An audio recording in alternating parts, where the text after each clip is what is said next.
right, boys and girls, so this week in reading, we're talking about sensory words, which is a really fun unit for reading. Sensory words are words that describe your five senses. So what are your five senses? Right, sight, smell, taste, hearing, and touch.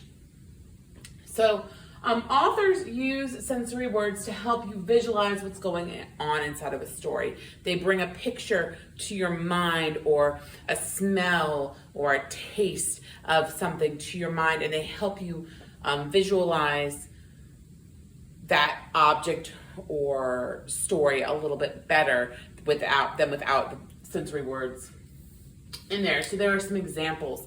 I could say, I ate the ice cream. Now, you've eaten ice cream, so you know what ice cream tastes like. At least I assume that you have. But I could say, I ate the sweet, creamy ice cream. And that gives me a better picture. There are other taste words you can use. Sour, bitter, juicy, crispy, ripe, spicy, gooey, salty, delicious, rich. I ate the delicious, rich chocolate cake for my birthday.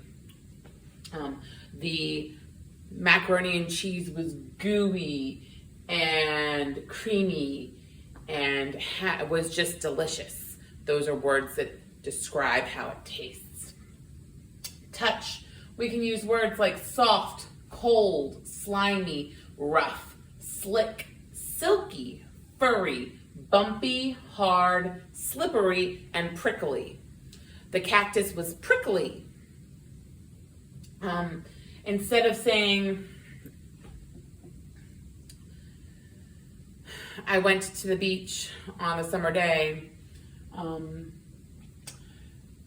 I walked on the bumpy ground until I reached the soft sand by the water's edge at the beach. Smell. I can use words like burnt, fresh, musty, fragrant, rotten, sweet, bitter, spicy, fruity, stinky. The trash had a rotten, stinky stench to it. Instead of I had to take out the trash, I had to take out the smelly trash, the stinky trash, the rotten, stinky, fragrant, because fragrant can be a negative word too. It just means that it has a lot of smell to it. Sound. Mumble, crackle, wail, sigh, whisper, howling, squeal, buzz, chatter, deafening. Sight. Dim, shiny, gloomy, scary, clear, dark, dreary, bright, beautiful, dull, sparkly, hideous, plain, unique, colorful, dusty, big, tiny, and thin. So all of these words will be used by the author to help the reader get a better picture in their head. Now, what type of literature do you think that sensory words are used in most frequently? Nonfiction? Fiction? Poetry? Biography? What do you think? If you said poetry, you're right. Poets really have a good handle with sensory words and using them in your writing. So a lot of times you'll see sensory word questions associated with poetry, especially on your more standardized tests.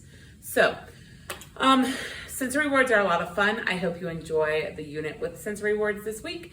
And I hope that you also use this information to help you with your writing, because sensory words can really help jazz up your writing. All sensory words are adjectives because they describe something. So start thinking about words that you know that are adjectives that can help describe sight, sound, touch, taste, and smell. And utilize that this week in your reading and in future weeks in your writing.